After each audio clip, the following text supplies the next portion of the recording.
A guy comes sprinting in, dragging his daughter and screaming that everyone's lost their minds. The poor, scared little girl asks where they're going and why there's so much yelling. He explains he's got to save her and their only shot is to unleash a monster. They soon reach this giant chained-up gate and the dad tries to smash it open. He swings his axe super hard at the padlock, sending sparks flying everywhere. But suddenly, a spear catches him right in the chest and the poor guy yells out in pain. Even hurt, the dude refuses to go down, just to make sure his daughter survives this whole mess. Using his last bit of strength, he forces the metal and snaps the chains with his bare hands. Then he pushes the door open and tells the girl to go in, but she freezes up, totally worried. So he yells at her to stop asking questions and just find the guy inside.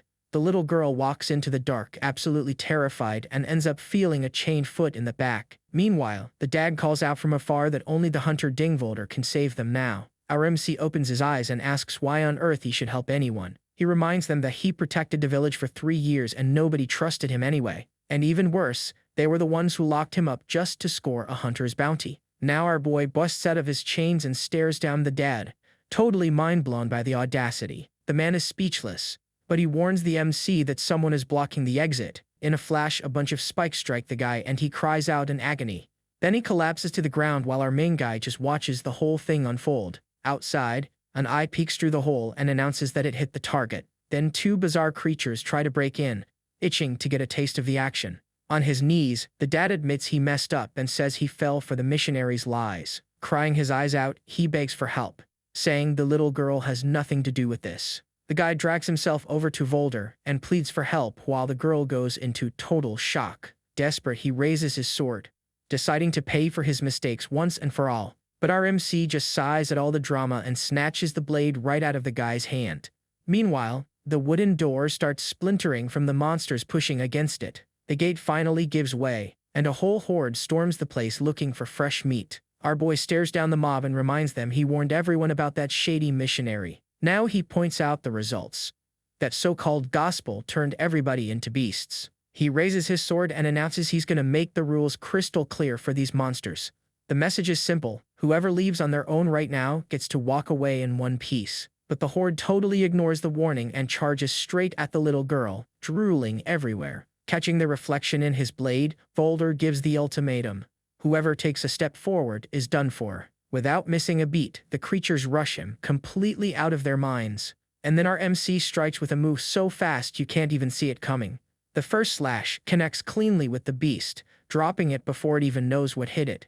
Next thing you know, he spins around and takes down everyone that steps in his path. One of the creatures tries to take a bite but ends up eating his sword instead. With a laser-focused look, he keeps the beatdown going without showing a single drop of emotion. He blocks a big guy with his blade and the pressure is so intense it cracks the wall behind him.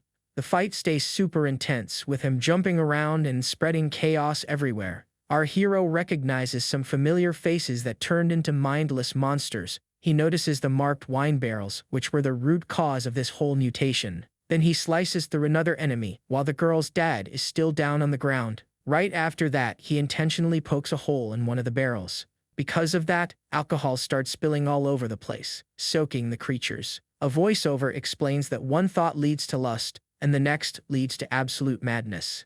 Now the MC sharpens his sword against the axe that was lying on the floor, creating the exact spark he needed to set the whole place blazing. One of the monsters looks at itself in shock, realizing what a sorry state it's in. But the flames consume everything, proving that their path only led to ruin. After clearing the area, Volder pulls out a crumpled cigarette from his pocket. He lights it on the smoking beast and casually mentions he warned them about the rules before the fight. With a heavy look, he regrets not stepping in sooner to stop this whole tragedy. He then walks up to the dad's body, and the little girl asks why he isn't talking anymore. Volder holds her hand and makes up a story that her dad went on a trip to a faraway place. The kid asks if they're going too, and our guy promises he'll get there first. Suddenly, a voice calls out to him, and our boy gets startled by the familiar sound. The voice comes from a giant, creepy mouth, questioning the defeat of its followers. Now he turns around and recognizes the figure popping up. It's that missionary, Simao. The guy smirks and says if the MC hates his gospel so much, he should at least hear him out. With a totally crazy look in his eye, Simao steps closer, inviting him for a little chat. A document reveals that the whole plan was to use sermons and cash to lure Volder in. The MC hides the girl behind him, and she quickly lets him know her name is Yezi. Simul plays the saint card, claiming he only guided the traitors to the right path. Furious, our boy charges forward with his sword drawn, ready to shut the villain up for good. He yells that he doesn't want any blessings and goes for a slash, but the dude blocks it with a book. The missionary mocks him, asking if he really thinks a sword can take down someone like him. Then he reveals he serves a powerful entity that no blade can ever scratch. And he warns that by the time our main guy understands true power, it'll be way too late. Just then red tentacles attack, and our boy dodges everything, weirded out by the technique. He pulls out a green potion and says if the guy bleeds, he can definitely be beaten. Then he checks the flask, calling the thing a Goo brand bomb potion. The blast creates a massive green cloud, and even the MC complains about how huge the smoke is. Simul steps out of the gas holding his nose, complaining about the nasty smell of expired goods.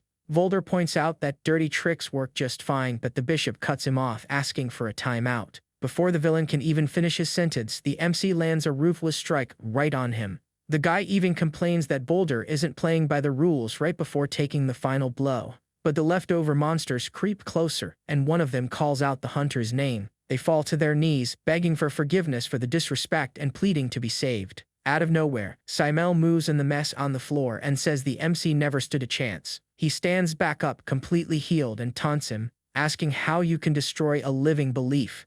Our boy loses his patience and goes on the offensive because this clown just talks way too much. Simul dodges it easily and says he was just messing around because he knew Volder was different. At that moment, a bunch of clones of the MC rush in together, slicing all the tentacles to bits. He manages to break through the defense, but the villain insists he isn't greedy like the rest of them. Volder fires back instantly, saying the people were just fooled by his cheap sweet talk. Right after, he pins the scumbag's foot to the ground with his sword so he can't move. And wasting no time, he unleashes a heavy combo of punches right into the guy's face. With his sword glowing, our MC gets ready to deliver the finishing move. He unleashes a massive slash and sends his opponent flying with the sheer force of the impact. Except Simul gets back up, using a kid as a shield to show off his god's power. The little boy cries for his mom while his form starts morphing into something bizarre. The kid's body shifts into a giant monster that charges forward with a scream straight from the underworld. Volder dodges by an inch and wonders if his enemy is some kind of mage.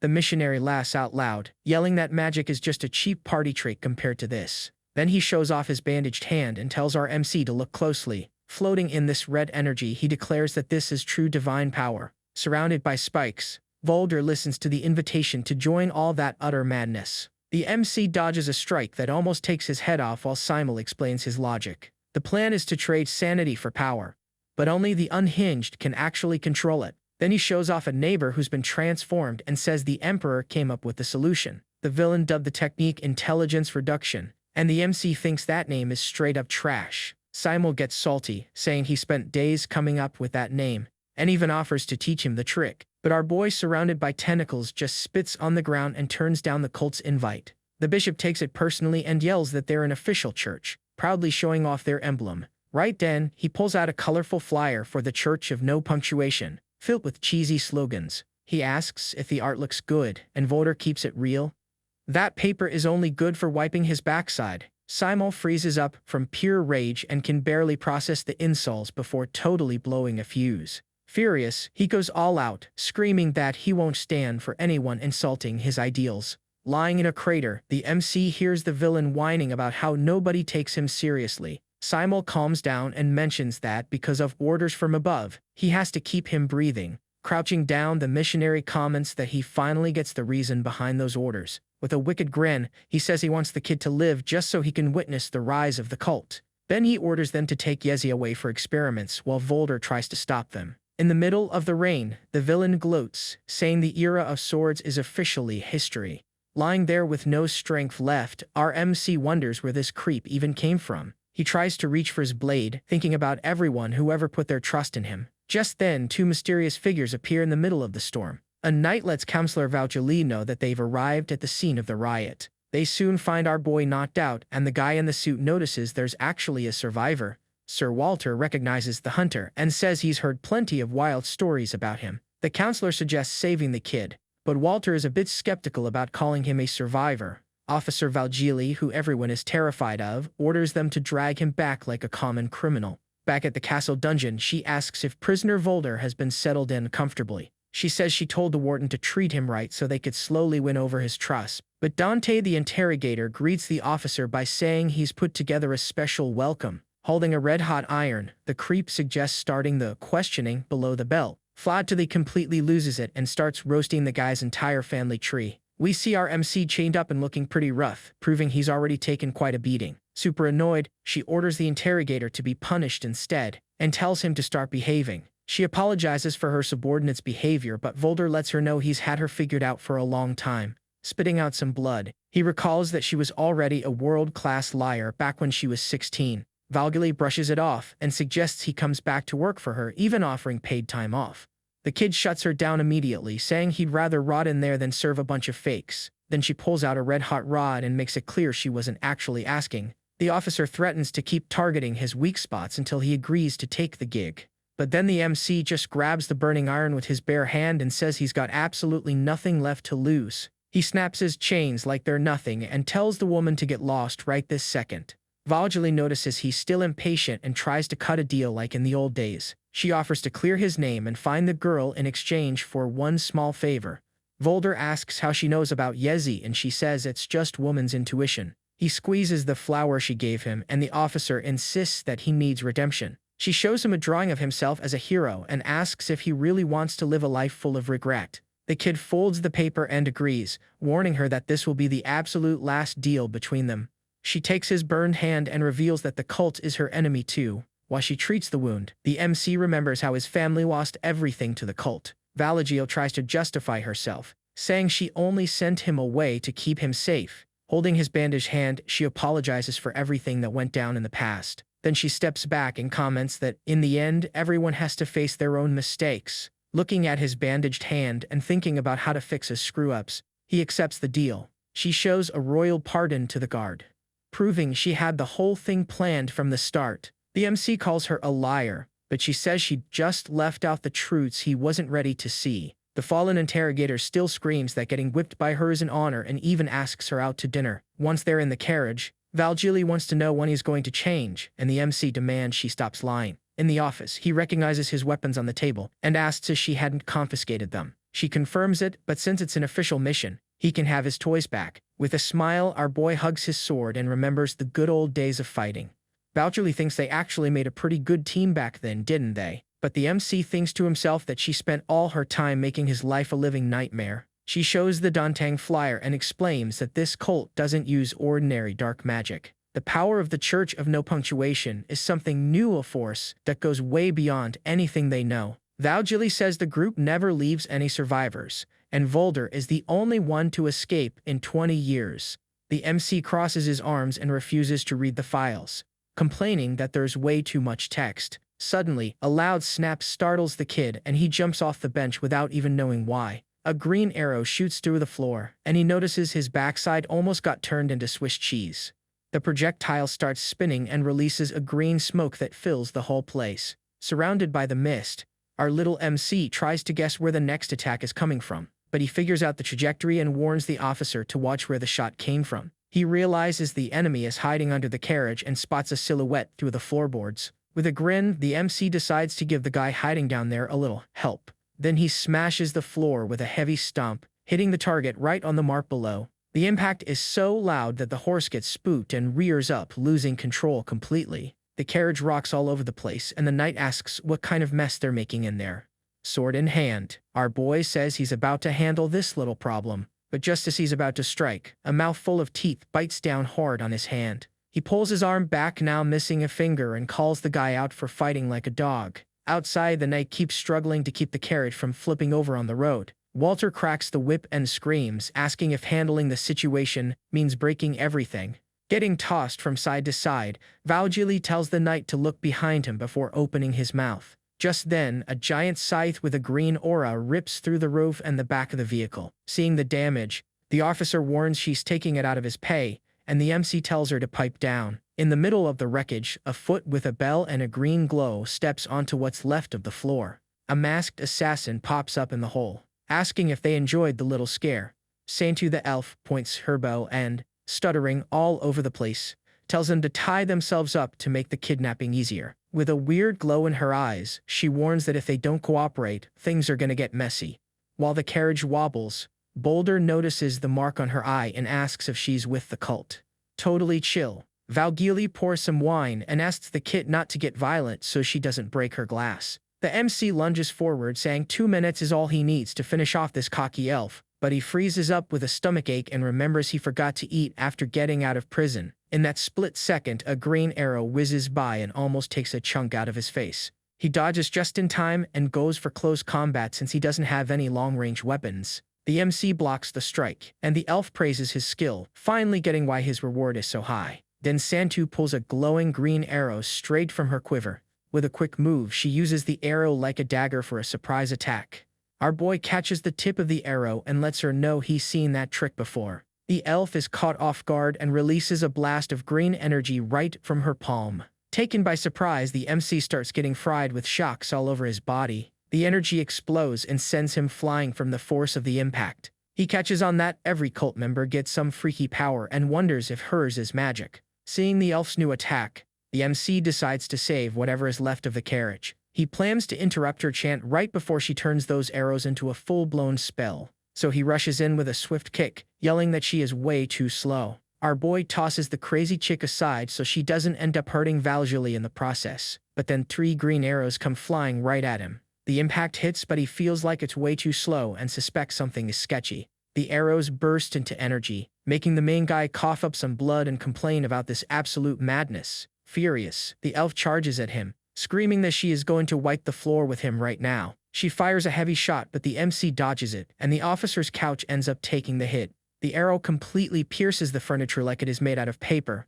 Santer seizes the moment and rushes in for the finishing blow. Except our MC is way quicker and catches the tip of the arrow midair. Right then, the green glow of the thing starts shining super bright. The two of them have a tug of war while he complains that his wounds had barely just healed up. Nearby, a trolley rolls up to a super busy intersection in the city. The runaway carriage is speeding totally out of control straight for the tracks. The knight tries to calm the beast down, begging it for the love of God to just stop. But he loses his cool, trash talks the horse, and ends up getting tossed backward from the shock. The crash with the trolley wrecks everything and sends both the MC and the elf flying. With his eyes glowing red, our hero gears up to strike back. He grabs Santu by the collar and starts spinning the girl around with all his might. Using the momentum, he chucks the elf right into the trolley's window. She smashes right through the glass, wrecking absolutely everything in her path. The poor girl gets dizzy on the spot, seeing the whole world spinning in spirals. Later on, Valgili shows up at the fantasy bar, looking for our main guy.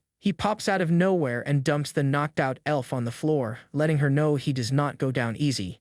The boy tries to wake the chick up, but she is still so out of it she thinks she has already made it to heaven. Suddenly she snaps back to reality and starts freaking out because her wanted poster is gone. The camera pans to the MC's wanted poster showing a bounty of 1,000 gold coins on his head. Flipping the paper over, he spots an official seal and is totally shook by the truth. Furious, he accuses Valgili of hiring the elf just to test out his skills. Our boy tries to lunge at her throat, but the knight holds him back to keep things from getting ugly. The officer tells him to chill out and mentions she set up some nice perks to make up for the scare. Right then, the bartender opens the door and lets them know the joint is closed for the day. Valgili then flashes a low-key hand signal to the guy. She whispers the totally goofy password Rainbow Pony, and they get the green light to enter. The owner begs her to change that lame password, but she claims the whole secret is keeping it dumb. Inside, the MC spots a drunk guy and a dude smoking and asks if this is really all there is. Valgili wags her finger and tells him to take a closer look at his new crew. She introduces Bruce the Hunter and the elf Santu, who is still seeing stars. The whole squad gathered together looks way more like a bunch of weirdos than an actual team. You even have the soldier Sturts, who is so cocky he lights his cigar off someone else's beard. Walter keeps whining about the heat, wondering if the bar is actually an oven. The MC sees his wanted under review file and is totally lost about this whole team business. Valgili explains that the cult is top secret and practically impossible to track down the normal way. But this guy Seymour is a total show-off who messes things up wherever he goes. He is their one and only lead to figure out the actual plan of the punctuationless church. Everybody cracks up at her awful drawing and the officer totally loses it, yelling that this is a matter of national security. Running out of patience, She orders everyone to head to Linwen University the second their ride gets there. She hands a sealed letter to the MC, explaining that it is a request from Dean Marlowe. Our boy takes the paper and says he gets that she is all business, but he has one very crucial question. With a straight face, he leans in and asks, "What the heck even is a university?" Dead silence fills the room as everyone is just stunned by how clueless the guy is. Fed up, Velgili grabs a piece of chalk and says she is literally going to have to draw it out for him to get it. She explains that Linwen is the fanciest academy around, but their lab completely vanished off the map. Snapping the chalk out of anger, she says the Empire lost its absolute best students and the dean. Sturz gets annoyed and asks why the army has not just raided that dump yet. With her back turned, the officer coldly replies that sending in soldiers is completely out of the question. The first ones to go in never came back, and the few survivors have all completely lost their minds. On top of that, the Empire cannot afford to lose troops right in the capital under the king's nose. She turns around and makes it crystal clear that, from now on, this whole mess is their problem. The main guy complains as she heads up the stairs, hating how she always just bails out of nowhere. Bruce offers him a drink and tells him to get used to it since clients are all a bunch of entitled snobs anyway.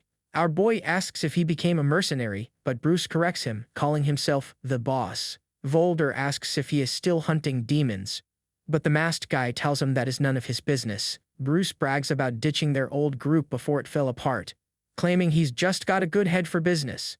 The MC warns him that if he brings that up again, he is going to snap his neck. The masked guy brushes off the threat, saying he is just joking around to lighten the mood. He sizes up the rest of the crew and concludes that they are all just a bunch of amateurs. Our boy scoffs, asking how a drunk guy can analyze anyone, but Bruce insists it is all technique. The MC gets annoyed since they are all on the same team now, but the professional tells him to just listen up. Meanwhile, Santu and a soldier are arm wrestling, and the elf brags that she never loses. Bruce kicks off his analysis with the elf, saying she is basically just an exiled little kid. He explains that in their world, an elf only gets kicked out of their home if they are way too weak. But then Santu wins the match in a split second, leaving the soldier totally baffled. The masked guy says the military dude is bad news too, and the MC agrees that something about him is off. Bruce figures the guy chickened out of the war and is just here looking to make a quick buck. Next, he points at the knight Walter, who was over there happily wiping down a table.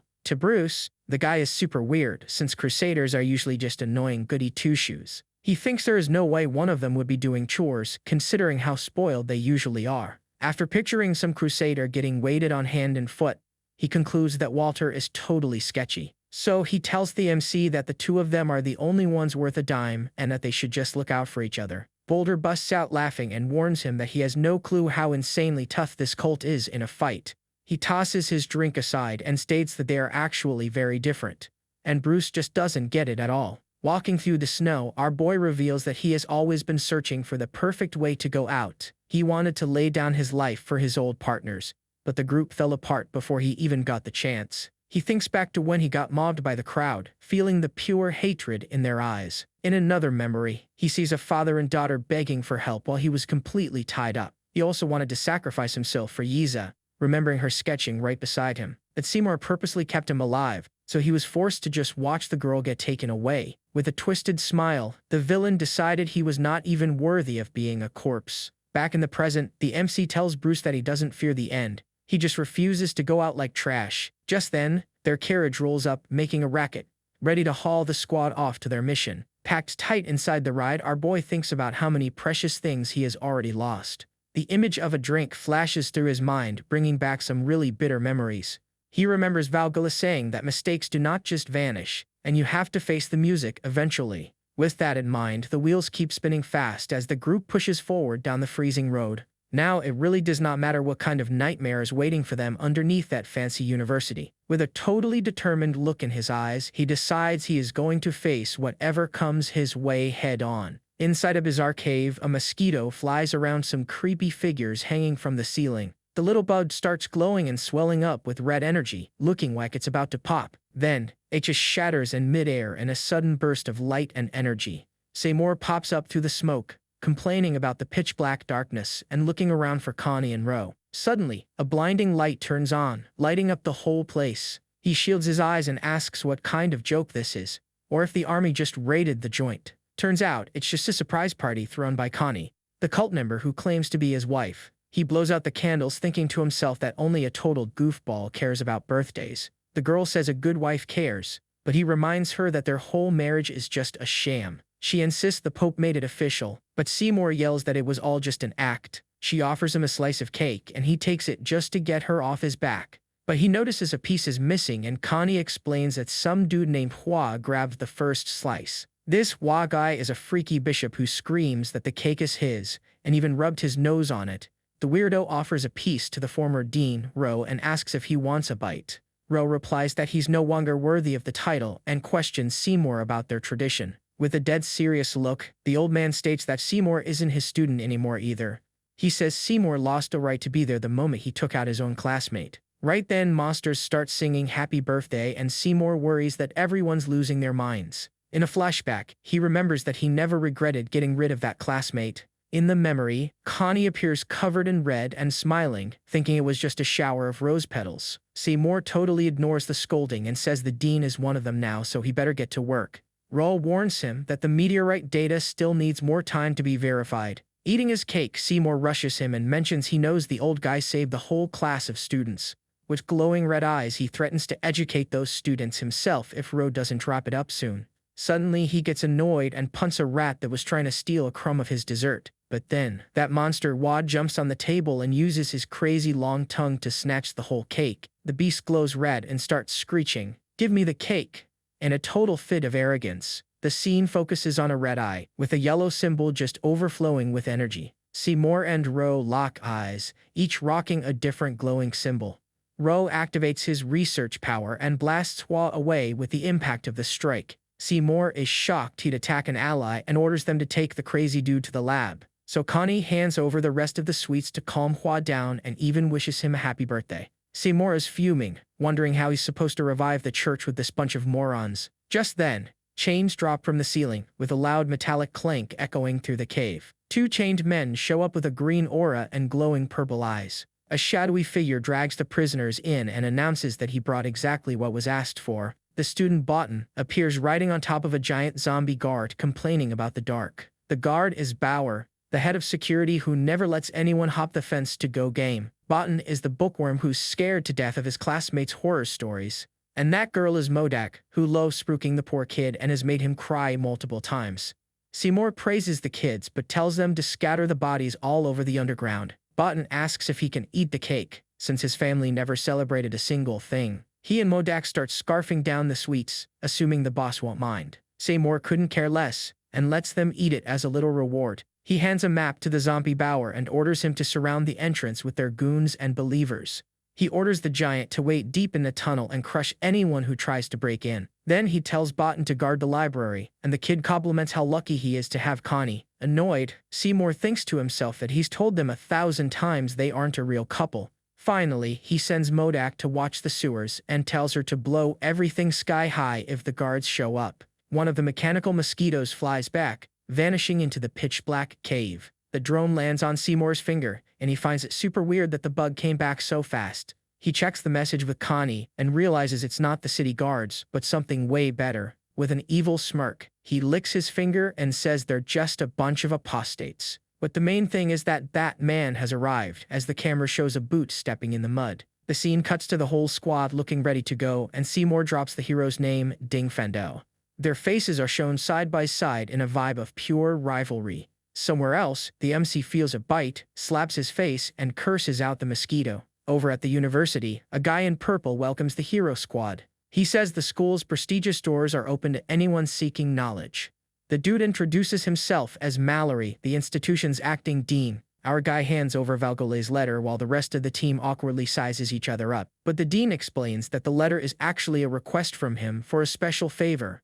He brings up the time the MC saved him from some thugs and says he was super impressed. Mallory offers him a spot in the elite class if the MC brings back a notebook from the basement. He mentions knowing that little Yezi was also snatched by the cult. He asks if the MC wouldn't want to give her a better future far away from danger. Our boy looks at the paper and agrees to help them get this red-covered notebook back. Walter whispers that they should ask for a guide, but the MC tells him to speak up and ask himself. At that, Mallory just fakes a cough to get everyone's attention back. He smiles and introduces Professor He, who's going to guide the group through the experiments. The caption introduces He Kyo Sheng, the only one who actually respects gym class. She recognizes the boy from a speed dating event, but he claims he was just there doing security. With a big smile, the professor asks if he's still single. The MC gets all sweaty and awkward, saying he's got no comment.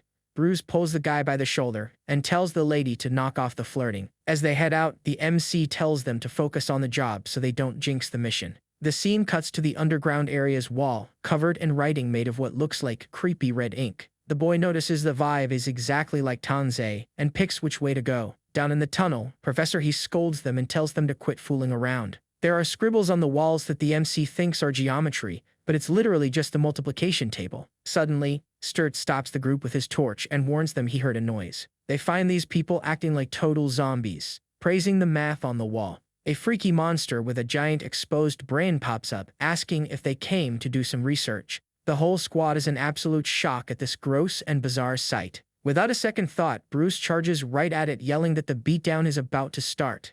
The other crazies rush toward them, muttering that the secret is in the stomach. Our boy rushes in to attack and tells Professor He to keep her eyes glued to him, but she yells back in a panic, begging the MC to be super careful. Sturt steps up to the front and squashes the monster, telling the kid he's got his back. Annoyed, the MC chews out the soldier for leaving their guide all by herself. Just then, a giant green monster stomps down so hard it makes the whole floor shake. Another beast grabs a zombie and screams that he's gonna show them Seymour's research. Santu steps up, saying this is her problem now, and readies her bow. She fires off energy arrows that rain down from the sky and completely fry all the enemies. The MC spots a red blob coming out of one of the figures and asks what the heck that is. Suddenly, the blob starts striding tentacles and gobbling up the fallen enemies around it. The creature expands way too fast, and our boy screams for everyone to fall back. Somewhere else, time moves slowly on a ticking pocket watch. Over in the lab, Seymour realizes his plan triggered way ahead of schedule, but he brushes it off. With an evil glare, he whispers the name of the technique, the sin of ignorance. So, a massive red explosion goes off, just wiping out everything in sight. The shockwave makes the whole tunnel start caving in right on top of our squad. The MC yanks Professor He by the arm, screaming at her to run while she's just stuttering in total shock. The ceiling starts cracking and popping, looking like it's about to bury everybody alive. Massive boulders come crashing down, and our boy dives in front of the guy to act as a human shield. But out of nowhere, these metal chains shoot out and wrap right around the two of them. It's Sturt's. He pulls the duo clear of the cave-in and tells them to pick up the pace. The masked dude immediately starts chewing him out, saying the MC was about to turn into human pancake out of pure rookie mistakes. But our guy claps back, claiming that keeping the guide safe is the absolute top priority of the mission. Sturtz notices the path is totally blocked off, leaving them stranded from the rest of the crew. Professor He checks the map and points out a side hallway that leads straight to the library. Just then, a crazy violent rumble makes the ground shake even worse than the explosion did. The MC goes on high alert, realizing something absolutely huge is heading their way. A second later, a massive stone hand just busts through the wall like it's made of paper. A shadowy monster pops out, announcing that rule number 8 strictly forbids outside visitors. Our guy freezes up and asks if that thing is the hall monitor, but Sturt says he's never even set foot in a school. The giant zombie Bauer charges up his stun baton and barks that delivery guys aren't allowed inside. The two of them just stare at this mountain of dead meat, trying to process how screwed they really are.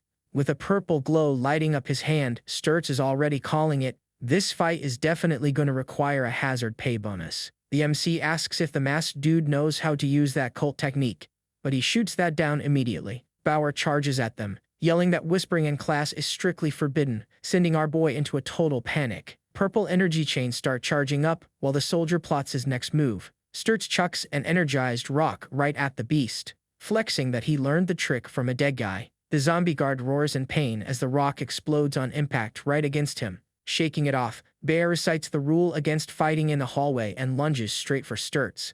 He swings that heavy stun baton down, but the masked dude dodges and counters with a solid kick.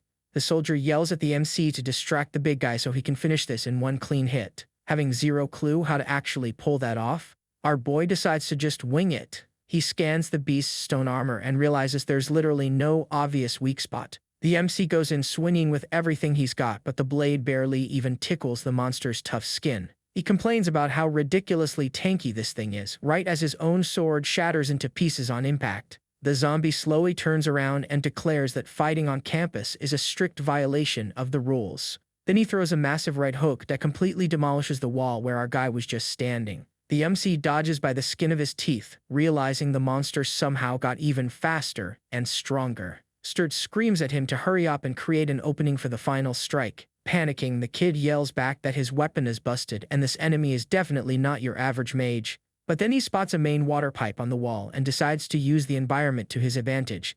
He rips the pipe clean off with pure brute force and yells that it's bath time for the monster. Except not a single drop comes out, leaving him standing there looking like a total clown holding a dry pipe. From a distance, Sturts can't even process the absolute secondhand embarrassment he's witnessing right now. The giant grabs the soldier and the MC screams at the professor to crank the valve open already. Crying from fear, she rushes over to the valve and turns the wheel with everything she's got. A crazy high-pressure blast of water explodes from the pipe, hitting Zombie dead on. Bauer gets blasted backward by the pressure, complaining about these rowdy students. He gets back up, completely drenched, and warns them that wasting water and electricity violates rule number 66. Our guy quickly realizes his little stunt just pissed the hall monitor off even more. The monster charges forward in the total rage, determined to make these rule breakers pay the price. He smashes the stun baton into the ground, blowing open a crater with lightning shooting out everywhere. The electric shockwave hits the MC head-on, practically frying him on the spot. With a busted sword and his whole body tingling, he warns the zombie that it is officially go time. Purple energy chains coil right around Bear's jaw, getting ready to strike. Sturts pops up from behind and lands an incredibly heavy punch right on the monster's dome. The impact triggers a wave of purple energy that blasts the target point blank. Bauer drops to his knees, mumbling about how the back of his neck suddenly got a chill. The MC asks if it's finally over, while Sturts complains about his hand hurting. But plot twist, the zombie springs right back up and clocks the masked dude with a counterpunch.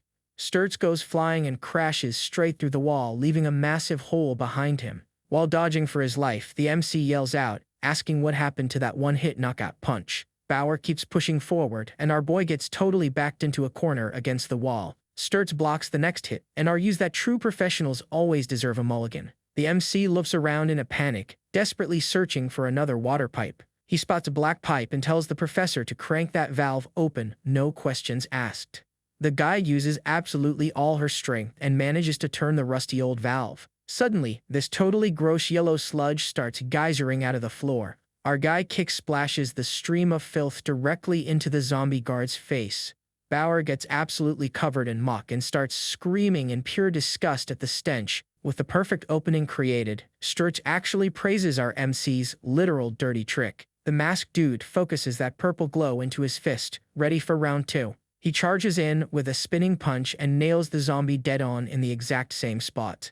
The MC instantly realizes that the first hit was just a setup all along. Sturz activates the sin of betrayal, and a massive purple explosion detonates right from his fist. The punch launches the giant guard up into the air with some absolutely absurd force. Bauer smashes right through the ceiling and goes flying out of the tunnel, wrecking everything in his path. The masked dude explains that the real danger isn't the opponent dodging the first attack. He says the fatal mistake is missing the second one, and that's just the margin of error in his line of work. The MC walks over and asks if his buddy is still in one piece after pulling that off. He claims he's fine, but the blood pouring down his face has our boy low-key freaking out. Sturz picks up the MC, who is already passing out, and mumbles to wake him up if things go south. But the kid immediately drops him on the floor because of the awful stench. Turns out that was the school sewage pipe. The MC takes a whiff of his own clothes and realizes everybody is caught in the splash zone. Right then, the severed stone hand on the floor starts glowing, and Bauer's voice warns nobody to move a muscle. A flashback kicks in, showing a soldier complaining about the endless war up north. The guy in red introduces him to the captain as the place's brand new security guard. The captain asks for the rookie's name, and he replies, Bao Shoucheng. The boss mocks him, saying a hillbilly name like that doesn't fit in a fancy school for nobles.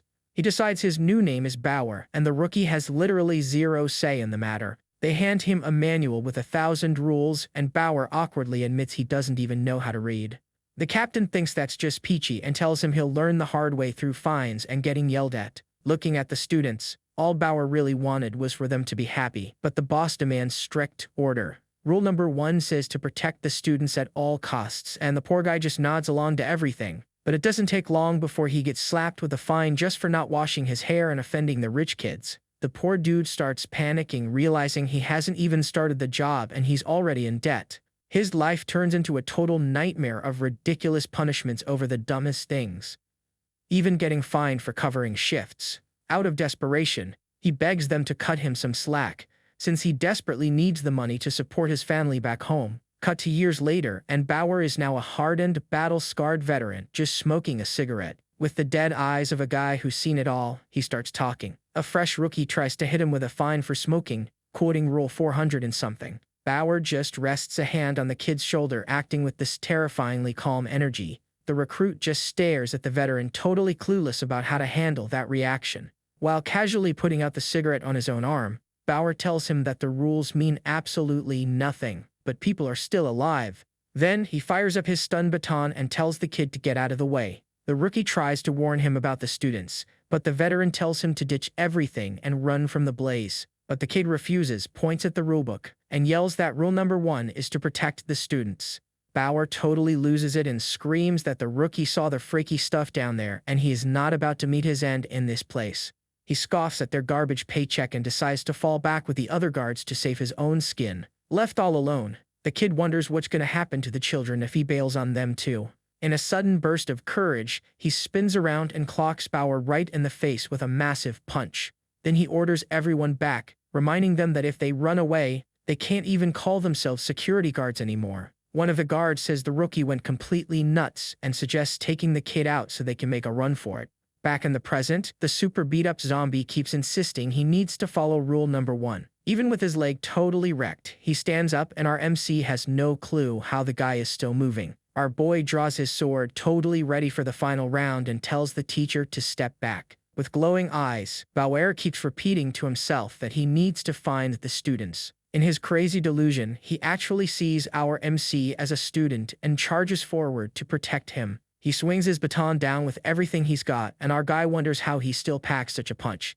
The zombie's voice echoes, saying they followed the rules and handed out punishments every single day. He goes in for another strike, yelling that now is the time for the security guards to enforce the rules. Our main boy blocks the hit, feeling the electric shockwave completely fry his blade. In a flashback, the old Bauer reveals he only cared about the rules so he could cash in on the fines. The memory shows the veteran grabbing the rookie by the collar, telling the kid to just give up and fade away already. While getting pinned down by the other guards, the rookie asks who Bauer even cares about. Another memory flashes, showing the rookie learning how to read with the kids so he wouldn't get played. Right in the middle of the brawl, the rookie clocks the veteran and screams that he cares more than anybody else. Back in the present, the zombie is roughing up our MC while repeating that same line, and our boy is completely clueless. Bauer claims the rules were only made to mess over honest folks like him. Our boy, even though he's totally confused by the monster's rant, lets him know he is not backing down. He gets back on his feet, looking super determined,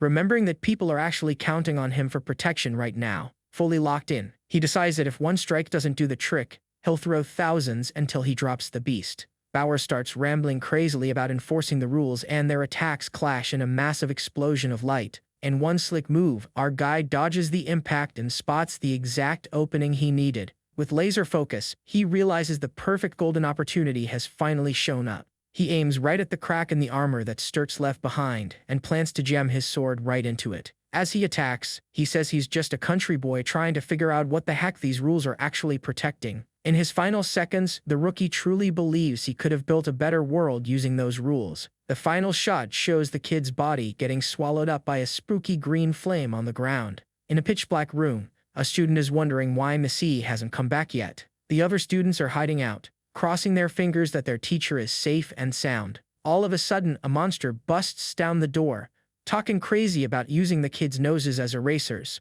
Even more freaks show up, hyping each other up over the chance to test some bizarre formulas on the kids. But then the rookie guard crashes the party, punches a hole in the wall, and tells everyone to back the heck off. He holds off the monsters and tells the little ones to let the principal know that old Bao didn't run away. He forcefully takes down the creature while the students scream out, cheering for Uncle Bao. The scene cuts to a shoe dripping with a dark mess onto the cold university floor. In the middle of all the crazy mayhem, the guard goes into pure shock when he sees a student get brutally struck down, Seymour shows up with Yezi and totally clowns on the smelly country boy for having the guts to want payback. With a seriously twisted look, the villain tells the guard to stop, saying his physical body is still useful. The flashback wraps up with Seymour turning the guard into the monster bower, basically making him his personal puppet. The bad guy explains that he'll keep fighting until he loses his mind entirely, all while our MC is busy blocking a heavy hit. Seymour's voice echoes, telling him to just embrace the pain and face the massive mountain of his past. When it calls his name, he's gotta answer.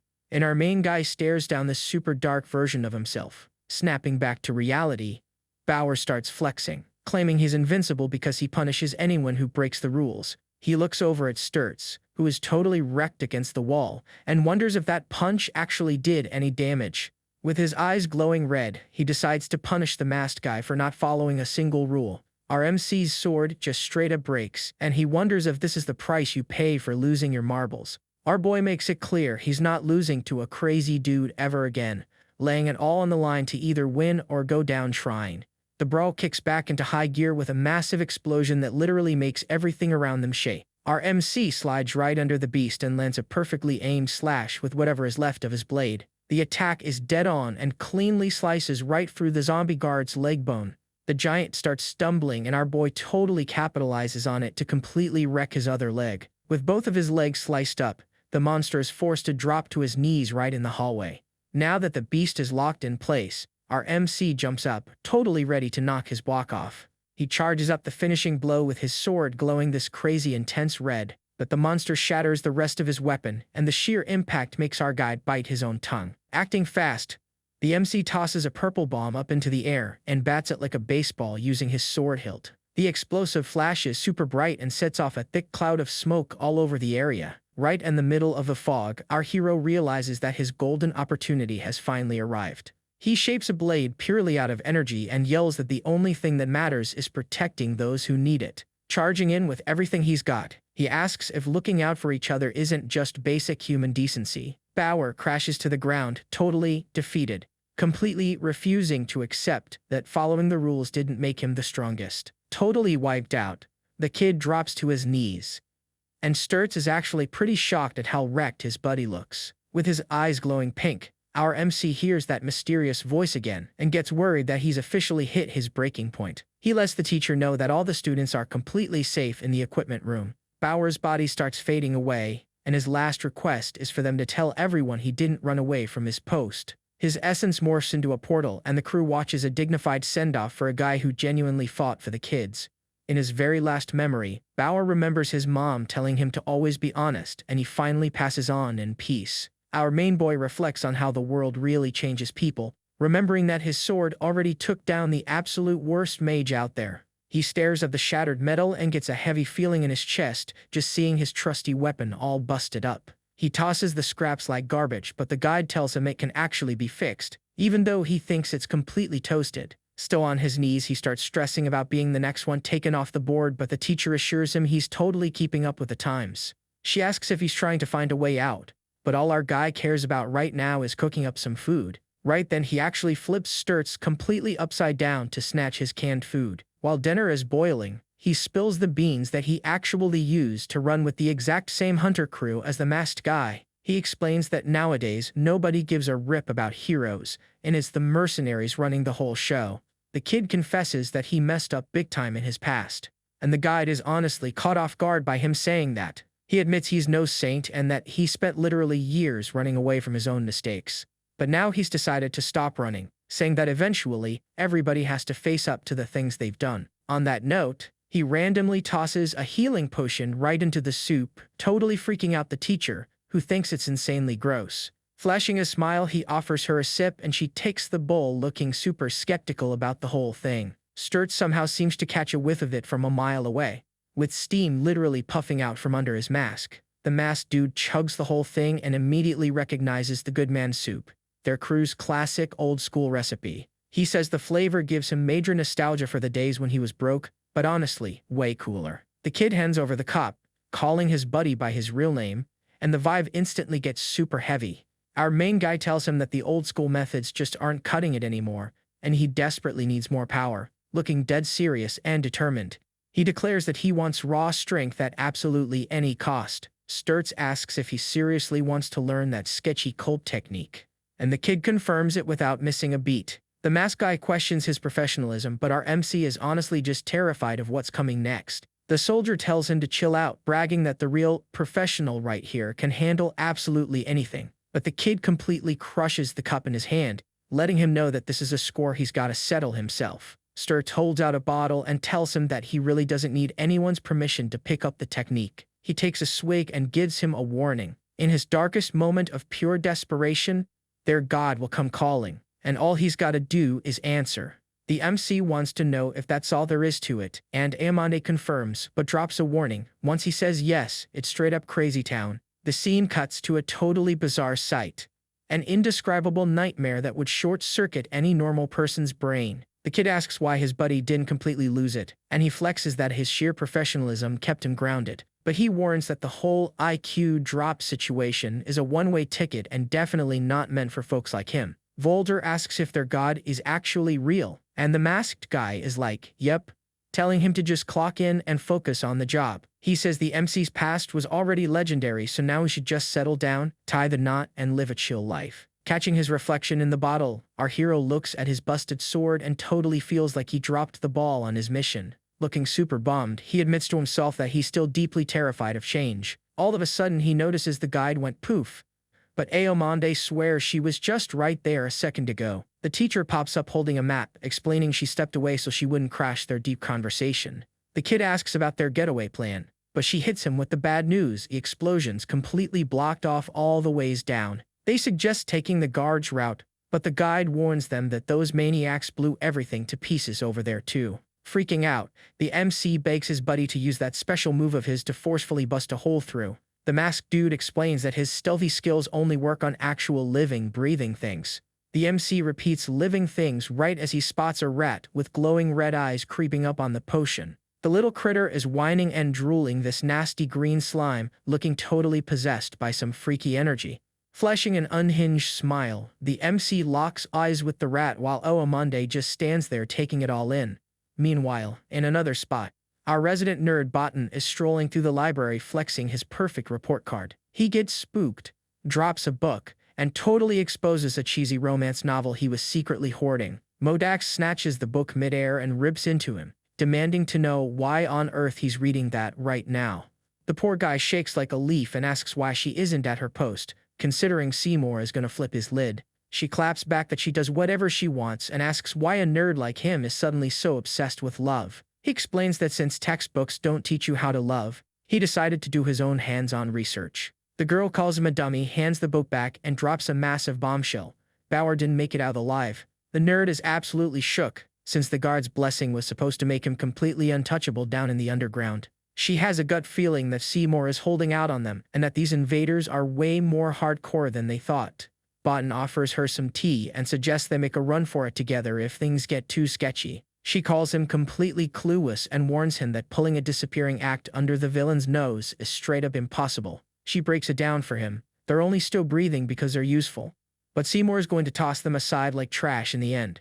The nerd tries to chill his friend out with another cup of tea, telling her she's just overthinking things. She blames him for being so totally out of the loop and tosses him a school emblem. The kid recognizes the protection item that the old principal gave her to keep safe. Getting annoyed, she tells him to zip it and wear the thing, since it vibes way better with his powers anyway. She heads out carrying a massive stack of books, and he asks if she's really going to skip her usual tea time. Modak cracks a smile and promises to drink it when she gets back. Right after she wipes the floor with all those invaders, Botan starts low-key panicking and says their odds of winning would be way better if they teamed up. But she explains she could never handle seeing him get taken out right in front of her if things went south. The nerd chases after her, insisting that according to his math, the chances of everything going wrong are super slim. But she just yells back that even a tiny sliver of a chance is a risk she's not willing to take. So she summons a bunch of creatures to surround him, totally dead set on keeping her friend out of harm's way. With a fierce look in her eyes,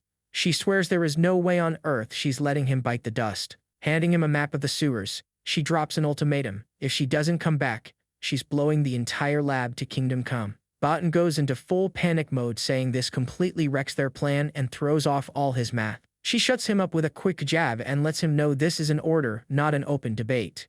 Locked in, she heads straight for the west corridor with her monster squad to shut down any incoming attacks. She tells him not to sweat it, and that they'll meet up on the island once the dust settles. On her way out, she mentions that the book he grabbed was actually missing pages, so she left a fresh copy on his desk. She wishes him good luck learning about love, while the nerd is just left screaming her name in pure desperation. The scene cuts to a hand snapping its fingers, unleashing a crazy, powerful purple aura. The energy wraps around this spiky creature, which starts glowing like a ticking time bomb ready to blow. The creature goes boom, totally wrecking the entrance, and Modake gets ready to see what these guys are really made of. Bruce sizes up the opposition, spotting Santu and Walter, and wonders if they're just some leftover soldiers who got lucky. Right then Modake looks over her creations and takes a trip down memory lane, remembering how she used to be just an average student before she leveled up. Santu calls her monsters little frogs, and the girl swears on her life that nobody is ever taking anything from her again. The purple beast detonates with insane force, blasting a massive shockwave and a ton of rubble right at the group. Completely wrapped in energy, Modake lays down the law, letting them know that absolutely nobody is getting past her. Vero gets in Seymour's face, calling the guy an absolute psycho for sending actual kids straight to the front lines.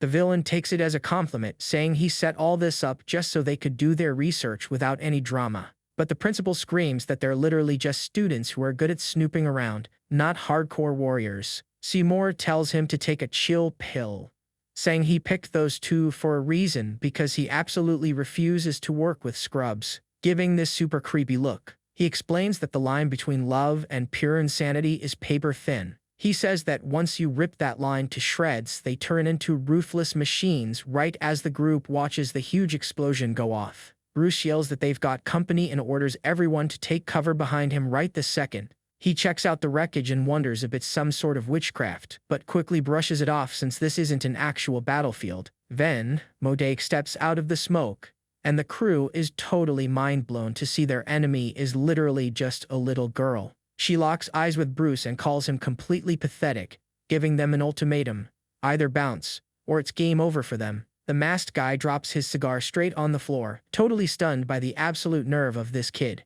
Then he charges in full throttle, screaming that he didn't go through absolute hell just to wave the white flag to some kid. But the girl fires back with these glowing pink orbs, leaving the dude wondering how on earth she's packing so much heat. The orbs explode with insane force, and Bruce throws up his energy shield just in time to tank the hit. Walter jumps in to shield the elf Santu, proudly declaring that his sacred oath means nobody gets to lay a finger on his friends. The Crusader goes for an attack, but Modake easily sidesteps it, snapping back that the world has already dealt her way too much pain in the past. Clutching one of her little monsters, she declares that she's just serving the world its own nasty medicine right back. She uses the creature to launch a counterattack, screaming that their biggest flaw is just being totally clueless. Out of nowhere, the girl gets spooked when a bright green glow starts piercing through the thick smoke. It turns out to be Santu, straight up floating in green energy, and she blasts a beam that sends Modake flying across the room. The elf is cackling like an absolute maniac, screaming to burn the whole place to the ground, just like they did to her home. But Modake just claps back with a massive, pink explosion that completely wipes out the green energy attack mid-air. She steps out without a single scratch on her and wonders out loud how absolute trash like them managed to take down Bauer the guard. Bruce realizes she used the shockwave to literally snuff out the flames and points out that her energy control is next level. Modake is totally thrown off that he's still standing and starts wondering if the soldier is rocking some kind of special defense buff. She figures the soldier and the Crusader are easy pickings, so she decides to lock onto the super aggressive elf first. The girl snaps her fingers, and Santu catches wind of something gnarly forming on the ceiling, right above her head. The ceiling completely cracks open and a swarm of creatures comes raining down on the elf, while Bruce screams for her to hit the deck. But Bruce instantly pops his shield and triggers a skill that aggressively yanks all the monsters right toward him instead. The whole mob of monsters explodes all at once, setting off a massive shockwave that totally swallows up the masked dude. The chained explosion blasts out an energy beam so ridiculously strong that it blows a clean hole straight through the solid stone wall. Then, Bruce casually rolls up riding a literal toy car, puffing on his smoke, and talks trash about how weak that hit actually was. The girl realizes he just completely soaked up all that damage and challenges him, eager to see how much more punishment he can actually take. With his little toy car playing upbeat tunes, Bruce orders the team to hunt down whatever is churning out all these monsters, before Modake even gets the chance to blow up more freaks. Walter and Santu tag team and charge in for a brutal combo attack. Bruce immediately starts sweating bullets as he realizes the real danger is actually creeping out of the walls. He screams out a frantic warning, yelling that she literally stuffed those explosive monsters right inside the cracks of the room. Flashing a deeply wicked smirk, Modake corrects them. They aren't frogs, they're her dumb little breads. Right on cue, every single wall in the room explodes all at once, catching the squad completely off guard. With the place looking like a total war zone, she spots the Crusader down for the count and assumes the elf just got straight up vaporized. Modake is totally floored to see Bruce still charging forward, and he yells out that she's officially out of ammo with her monster stash. Absolutely fuming, she summons another batch of minions and flings them his way, screeching at him to stay the heck back. But Bruce just tanks the whole barrage of attacks head-on, literally daring the entire world to bring it on right then and there. Then, a massive chain reaction of giant purple explosions just completely swallows the masked dude whole. Through the smoke, Modake smirks, feeling pretty good about her win since her rival doesn't have Bauer's defense. Out of nowhere, Sylvan pops up and clocks her right in the face, calling her a total amateur. He holds her down tight while she grits her teeth, swearing that nobody is getting past her. Right then, Sylvan freezes and touches his mouth.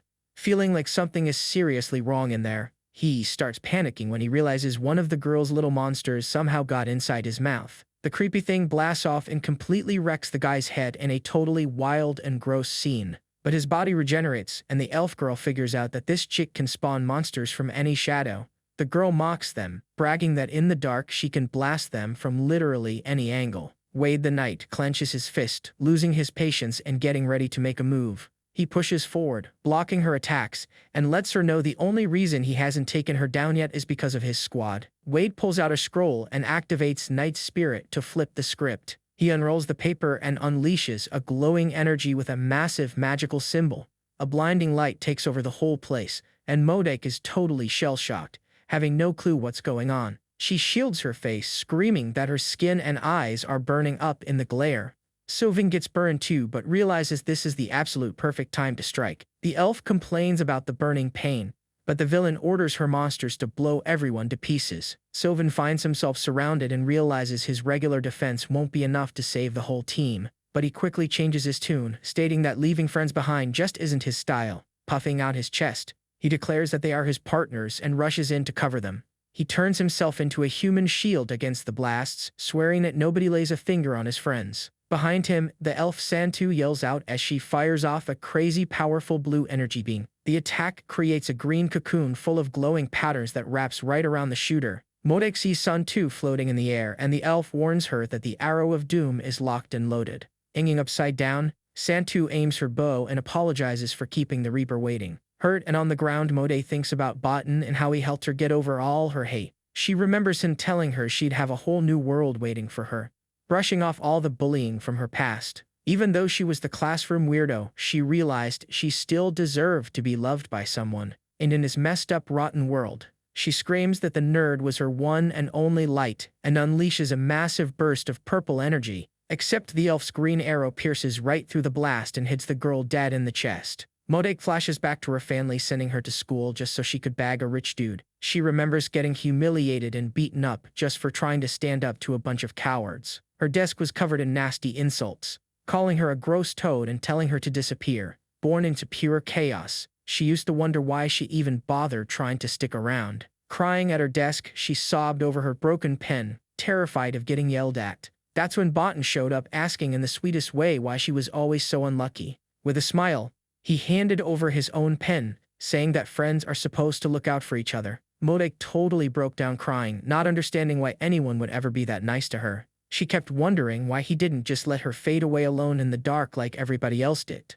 In tears, she screams out asking why he gave her a reason to live. Right at the exact moment she gets hit, the arrow goes clean through her body and the girl drops to her knees bleeding pretty badly. Right before passing out, she wishes she had hung out with him more and activates Error of Hatred. A purple grid pops up and traps everyone inside a completely pitch-black dimension. Sylvan yells at Wade to use the light scroll, but the glow doesn't work at all in there. Modake explains that she traded away her sanity so the lightless realm would snuff out any kind of light. With a dead stare, she warns them that the attacks are about to come from every single direction. Sylvan tells the crew to hide behind him, thinking there's no way she can see them. But with a creepy smile, she asks, "Why would I even need to see you guys? I just gotta blow up whatever the darkness touches," she thinks to herself, launching a massive attack. Sylvan shouts that the chick has completely lost her marbles, and warns he can't hold out much longer. Sun too tells him it's all good and says Sylvan can leave the rest to her. Wade the Knight tries to stop her, since she can't even see a target in the dark, but the elf couldn't care less, and claps back that she doesn't need a target for this show. Then she thinks back to that one night when everything turned into a giant flash of energy. In her memory, she was taking on an entire army right in the middle of the woods. Every single one of them was an enemy, and she roasted them all without an ounce of pity. With her eye glowing, she triggers the error of ignorance, burning field. Suddenly, a massive rain of green flaming arrows starts pouring down from the sky. Modake thinks it's just to carve out a safe zone, but she soon realizes there's way more to it. The flames pass right through the villain, who says they're only fighting to stay alive. But she, on the other hand, already made peace with the fact that she'd give her life for him in a heartbeat. Modake warns her that showing off in the dark was the elf's biggest mistake, and her monsters charge in full throttle, putting out the green fire along the way. Santu freaks out when she sees the creature sticking to her body like bubblegum. Then all the little beasts go off at the exact same time, right on top of her. The elf screams in pain from the brutal impact of every single blast. But a second later, she's laughing like a total maniac, loving the fact that she finally has someone to actually play with. She says if losing her mind is the price for having a good time, they can take all of it right now. Modake notices the other two are pretty much out of the game and decides to just focus on the crazy elf. So the girl charges up her power and fires off a green energy beam.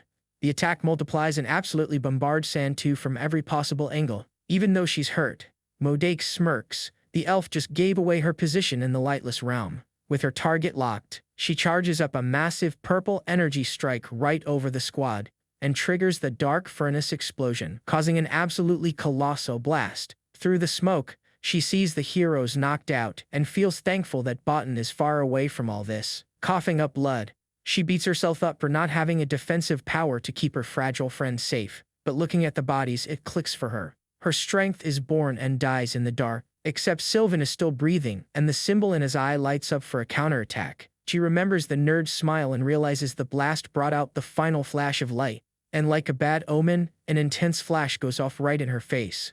Even so, Modake is still standing, walking right through the purple wreckage.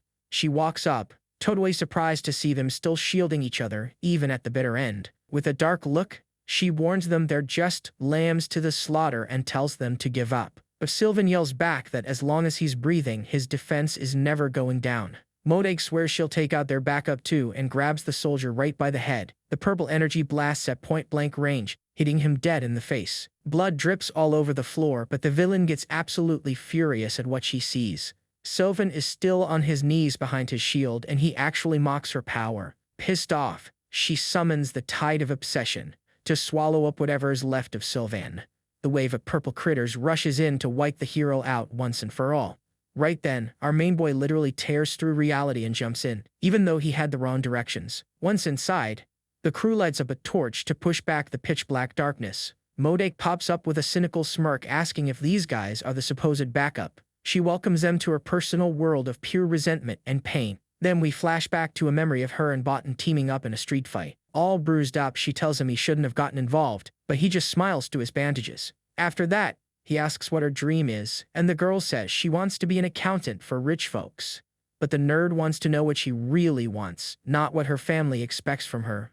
She thinks about it and spills that her true wish is to visit the Celestial Island. Her ultimate life goal is to see the legendary Paradise Island up close and personal. Checking out the book, he talks about this wild rainbow bird that you can only find on that island. Bakugan promises that once he hits the jackpot, he's gonna take her there to see it up close and personal. He asks what she wants for her future, but the girl stutters and says she'll spill the beans later. But a reality check. She was actually in a dark alley with some mean girls cornering her and telling her to get lost. This preppy rich girl threatens her, saying that the more she runs her mouth, the worse she's gonna get beat down. But even all bruised up, she swears she ain't taking it lying down. Now she's ready to throw down for her friend's dream. Fired up, she screams that nobody is getting past her, echoing that same fierce energy right into the present. Backup rolls in, one rocking a bat and the other holding a torch, totally ready to rumble. Wei gives a heads up to stay out of the shadows, which is exactly where she summons those crazy explosive frogs. Too late though. 3 of those little guys are already stuck right on the knight's helmet. The heroes are just standing there totally shook while those critters blow everything to kingdom come. Mobake launches a straight-up attack, telling everyone to zip it and eat dirt. But her head starts pounding like crazy. Stretching out that lightless round comes with a heavy price tag. Surrounded by monsters, she decides to wrap this up fast and unleashes a massive wave right at them. A purple sea of creepy crawlies rains down on the heroes, who just gave each other that "we are in trouble" look. The black-haired dude closes his eyes, totally relying on his hearing to track down where the attack is coming from. He points the way, and the masked guy charges in with his blacklist move fully activated. That powerhouse punch creates a shockwave that straight-up vaporizes the horde of critters on the spot. Mobake is absolutely floored seeing her attack get stuffed by that raw, heavy-duty energy. Quick on her feet, she stomps on one of her own monsters, making its eyes glow like high beams. The blast launches her into the air while she's left wondering what kind of freaky power that was. Floating up there, it clicks for her how they beat Bauer, and she swears they aren't getting past her. But Ding's radar ears pick up sound coming from all over the place at once.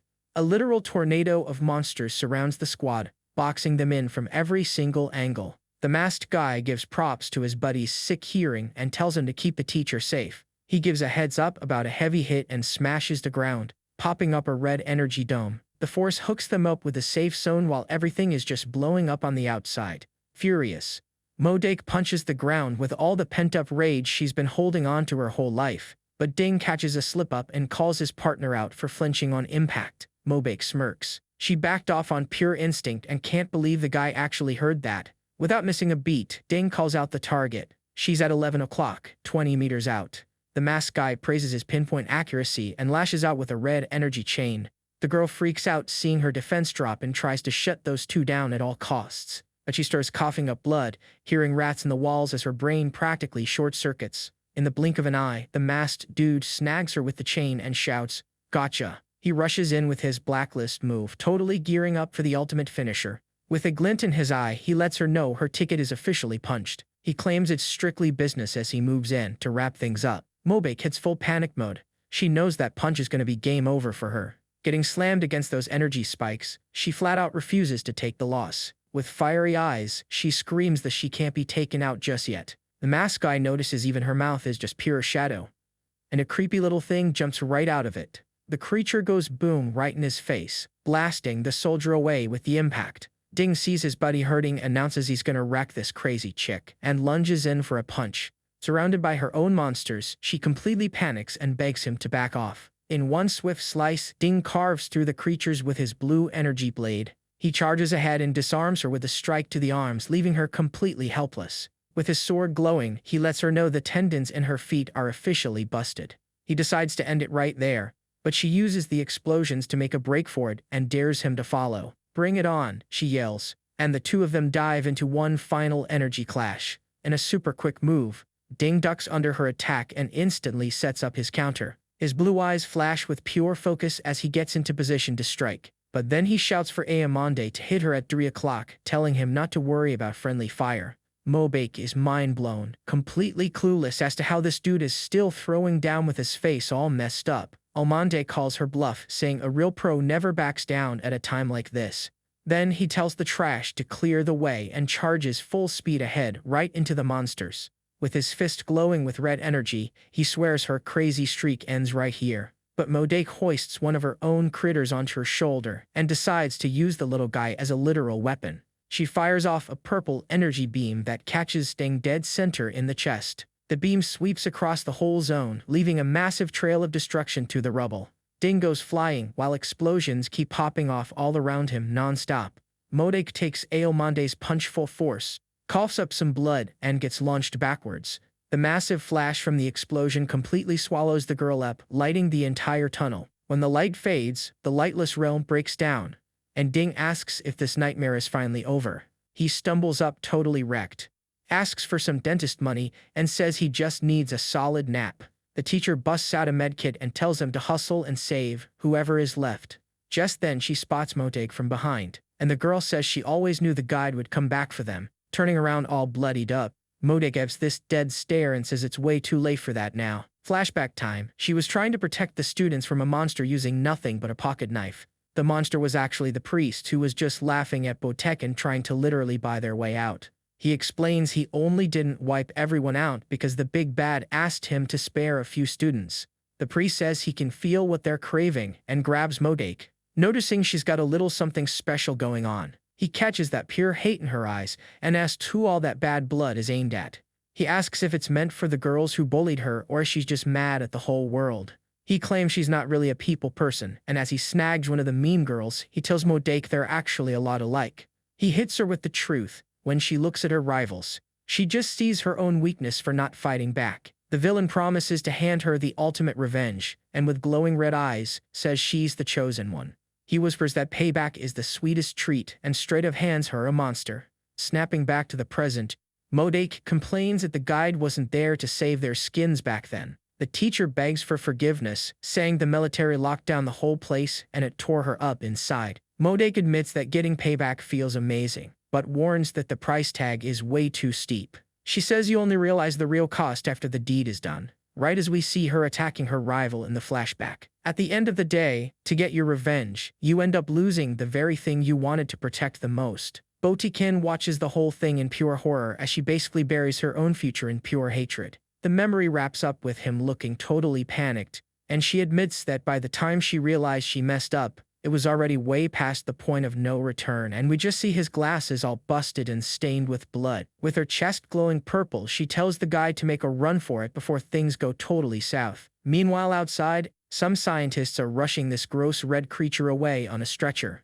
Inside the room, the guide and the bad guy are arguing over which geometric shape to use on the beast. A close-up reveals the creature is actually the hatred hammer, absolutely overflowing with pure energy. Then it unleashes the song of hatred, completely wrecking everything in the vicinity. Our MC shields Botikin from the blast and tells Iomonde to keep the teacher safe. The ceiling straight up caves in from the sheer force of the blast, dropping the exit sign right into the rubble. He holds onto his buddy tight, swearing he ain't gonna lose anyone else from his squad. The MC shows Botekin toward the emergency exit while the walls literally crumble around them. The explosion is so wild that the entire roof of the building gets wiped right off the map. From a distance, one of the higher-ups watches the disaster unfold and calls in Vasily to clean up the mess. Sprawled out in the wreckage, Modake complains that this nameless god is a major pain in the neck. Floating around in that energy, she figures maybe going out like this is just karma for being a bad girl. She admits she just can't let go of her hatred or her friend. Right as the purple light finally fades out, the focus suddenly shifts to a face with red liquid dripping down from its eyes. But it's not the MC, it's Simon coughing up a whole lot of red stuff looking totally shell-shocked. An assistant rushes over to help, asking if he's been pushing himself too hard at work. He cracks a creepy smile and explains that someone just wiped out all of his Crimson Lotuses at once. Simon orders Kalini to head down to the sewers and take out anyone trying to make a run for it. Left alone, he finds it super weird that Modake got taken down, since she was supposed to be on guard duty down there. Somewhere else, a bearded dude sets a plan in motion saying that they're just a bunch of kids. He figures they don't actually want to fight, while our MC is confidently strutting through the sewers. In a flashback, Modake tells the kid to use the chaos to slip away through the secret escape route. The MC reaches the door, sees the lock blown to pieces, and realizes his friend totally had his back. He stares at the exit, thinking he can finally go back to being the same old star student. But then he freezes up, worrying if Modake got hurt and was left all alone in that absolute mess. He remembers the guide saying there's more to life than just hitting the books and decides to go check on her. So he spins right around and sprints back, yelling that he can't just leave his friend hanging. Even if the odds are super low, he couldn't care less about the math right now. He goes full speed down the hallway that's totally flooded with that freaky red water. Over at the exit, Kalini breathes a sigh of relief that she won't have to rough up any kids, but she stays on high alert, totally determined to make sure nobody gets anywhere near Simo. Out of nowhere, a massive punch busts right through the door, leaving the assistant in absolute shock. On the other side, a shadowy figure with razor-sharp teeth lets out a super creepy chuckle. With just one hit, the intruder totally obliterates whatever was left of the iron door. The guy goes on the offensive, sending Kalini flying with a punch that hits like a freight train. Furious, she gets right back up and demands to know what kind of lunatic just crashed their spot. The guy casually introduces himself. The name's Camus Bode. He explains that Camus is his name, and Bodhi, meaning goat, is the title he earned of North. The assistant freezes up and breaks into a cold sweat just from feeling the dude's overwhelmingly heavy aura. Flashing a wild grin, Camus announces he's here to drag Ding back home. He follows up by saying his title actually means the Hound of the North. The two stare each other down in the sewers, ready for an all-out brutal showdown right then and there. His sword gleams as he warns her that the squad is back to pick up their stray member. He demands to know where Ding is hiding and tells her to take him straight to Simul right now. Right then, a spooky, ghost-like image of a sheep pops up floating in midair. Kalini decides there's zero chance she's letting this dangerous dude get anywhere near her boss. With a fierce look in her eyes, she gears up for the absolute fight of her life. But he vanishes in the blink of an eye, leaving her totally lost and scrambling to find her target. Camus pops up right behind her and instantly lands a massive deep strike right across her chest. One of those ghost sheep starts slurping up the murky red puddle on the floor. Completely immobilized, she gets hit with an insane level of pain she's never felt before in her life. He tells her not to freak out. His power just takes any damage and turns it into multiplied pain. She writhes in total agony, tearing at her own clothes, barely able to believe what she's feeling. Even in that state, she swings her lantern at him, swearing she'll protect Simul no matter what. The thing pops open and unleashes a massive swarm of glowing bugs straight at the intruder. Camus just smirks as the creepy crawlies swarm around him, not looking worried in the slightest. He's honestly surprised she's still fighting through all that pain. But Kalini claps back with total confidence. She tells him that this suffering is a walk in the park compared to what she's been through in her life. Tammuz strikes her again and demands the exact coordinates for both Ding and Simul. Totally defeated, she begs him to spare her, swearing she has no clue where her boss is hiding. He completely ignores her pleading and hits her with a flurry of red energy blades. Camus lets her know her game is only over when he says so, and the show is just getting started. With a quick sharp motion, he slashes across her face just to end the conversation right there. The impact is absolutely brutal, sending the assistant flying backward. Camus raises his blade to finish the job, but a sudden burst of red energy blocks the hit. Simul shows up catching Kalini and drops a warning. If Camus doesn't back off, they're both getting wiped out right here. The intruder just scoffs, saying he never expected to hear a threat coming from a guy like him. Looking like a man with a master plan, Simul promises he's got the entire situation under control. Camus shrugs it off, saying he's not a stubborn guy and just wants to have a little chat with Ding. He tosses an item over to the villain and tells him to let the kid know the goat is officially back. He makes it clear he doesn't do empty threats, telling Simul he can come find him up on the mountain if he wants some. Over at another spot, a massive pile of rubble starts violently shaking. Out from the middle of the rocks, a hand suddenly bursts through, clawing its way up to the surface. The soldier Chow finally pulls himself out and screams at the top of his lungs that he's still alive and kicking. He calls out for Omande, who immediately chews him out, snapping that he's standing right next to him. The masked dude explains that he busted out his technique at the very last second to keep from getting turned into human pancake. He yanks his buddy right out of the hole with a crisp karate chop motion. Xiao asks about the rest of the crew, but his friend figures they're probably just scattered all over the place. Our MC totally gets the drama. In every battle, somebody always ends up making the ultimate sacrifice. Umande lights up a smoke and talks about the sheer tragedy of infantrymen dropping without any warning. Taking a deep drag, he hits him with a harsh truth. The saddest part isn't passing away, it's never knowing why you had to go. The kid is actually blown away by how poetic that sounded, and Omande jokes that the inspiration just hit him out of nowhere. The soldier blames the freezing cold for the deep talk, but the MC suddenly spots something totally weird about their fire. He asks what the heck the guy is burning, and Umande casually shows him it's just a book. The MC freezes up completely, and looking at the burning pages, he finally pieces together where they actually landed. The camera pans out, showing the two of them keeping warm by a campfire right in the middle of the ruins. Turns out, they are sitting smack dab in the middle of the university's underground library.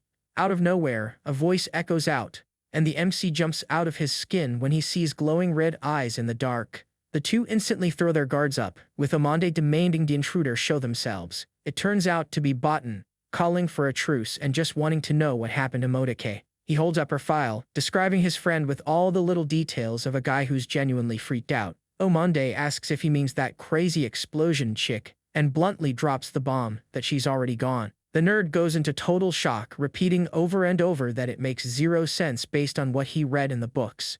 He keeps insisting that they're the good guys and her story wasn't supposed to end like this. He opens his book and rants that the good guys are supposed to convince the bad guys to redeem themselves. Omande completely loses his cool, kicks the nerd, and screams that real life isn't some fairy tale. Botan explains that they knew the risks, but fully expected a hero to swoop in and save them. Clutching his book, he cries out, asking why they had to take out someone who was just as good as them. With his face twisted in pure rage, he screams that the whole storyline is completely messed up. The MC spots a mark on the nerd and calls out that he's actually an enemy. The soldier instantly readies up. Botan drops an amulet on the ground, screaming that nothing went the way it was written. The item hits the floor and immediately starts glowing with a creepy purple energy. A massive explosion of power violently blasts both the MC and Omande backward. They try to brace against the impact, but the sheer force of that energy is absolutely insane. Far away, the dean senses the emblem being activated and wishes his student the best of luck. He encourages Botan to fight with true school pride, right as a bunch of monsters start spawning in. The MC instantly catches the scent of dark magic, and the soldier steps up to take on the beasts. The nerd warns him that, even if it's slow, his ability is more than enough to wipe the floor with both of them. He summons the Sea of Learning, launching an attack made entirely out of paper math formulas. Umande scoffs, saying the nameless guys are a piece of cake. But dark magic is right up his alley as he smashes a glowing green potion onto the floor. He yells out that he's a certified expert when it comes to exorcisms. Flashing a smile, the kid has to admit, Ding really is the most hardcore hunter in the entire empire. The creature burns, but the MC realizes the thing fused the power of the Nameless One and is holding its ground. Out of nowhere, another monster pops up right next to him, and things just got real. The thing grabs the kid and starts screaming period over and over. But Omande lets them know he's about more than just prayers and gears up for some physical combat. With a massive shield bash, he knocks the monster back and tells it to stay away from his buddy. Botaken thinks the whole thing is weird. His technique should have fried their brains unless. The two of them are completely illiterate, and the book even shows a goofy caricature of them. Without even knowing their ABCs, the two of them charge forward with zero fear of knowledge. Botaken accepts the challenge and decides that if they don't know anything, they're gonna learn the hard way right now. He uses the Hammer of Knowledge and hurls a massive heavy math textbook at them. He sizes up the duo and decides to start with the one who looks the most clueless. Just like that, Omande and the monsters are surrounded by papers covered in complex formulas. The creatures totally lose it and start beating each other up, driven crazy by the technique. The MC tries to help out, but the sheets of paper miss Botaken completely, making the nerd break a sweat. Actually, the papers stick to the MC, who tries his best to shake off all that paperwork. Botaken admits his aim was off, but says the ocean of knowledge is way too deep. He warns that knowledge is gonna drown everyone and the formulas start burning our hero's skin. Umande, with his eyes covered by paper, says his hearing is still sharp as a tack. He preps his potions and uses holy mercury water to clear the area. The green liquid melts the monsters, who start hallucinating about school competition. Suddenly, the hunter freezes up, confused by a ton of math Olympiad info flooding his brain. Worried, he rushes over to help the MC and asks if he can still see. The kid says he's fine, but it feels like his eyes are on fire. At that moment, an explosion of blue flames takes over the MC's body. With a strange look in his eyes, he starts to cry as he realizes the world around him has changed. Now he's trapped in a digital void filled with glowing blocks everywhere. A farm-themed math problem pops up, but he doesn't see any actual animals there. But inside the questions cage, a giant, terrifying monster appears. The illusion changes to a leaking tank, and he tries to calculate when the heck it's gonna fill up. The answer hits him. It's never going to fill up, because there's a dirty trick involved. Water is flowing in, but what's coming out of the drain is pure crimson liquid. Seeing that twisted scene leaves our boy in total shock. Even so, he ignores the fear and charges the cage with his sword to nip this in the bud. He goes all out with his attack, but the monster just asks him to double-check the math on the test. His strike hits nothing but air, and he realizes he's trapped in some weird matrix. The nerd's voice echoes, asking if the MC is enjoying this private tutoring session. The kid calls the illusion ugly and tries to snap out of it to see if he can wake up from this nightmare. But nothing happens. He doesn't feel a thing, and the blade doesn't even leave a scratch. Suddenly, the mutant faucet starts gushing crimson liquid without stopping. Hearing that creepy sound, our hero almost loses it from pure fear.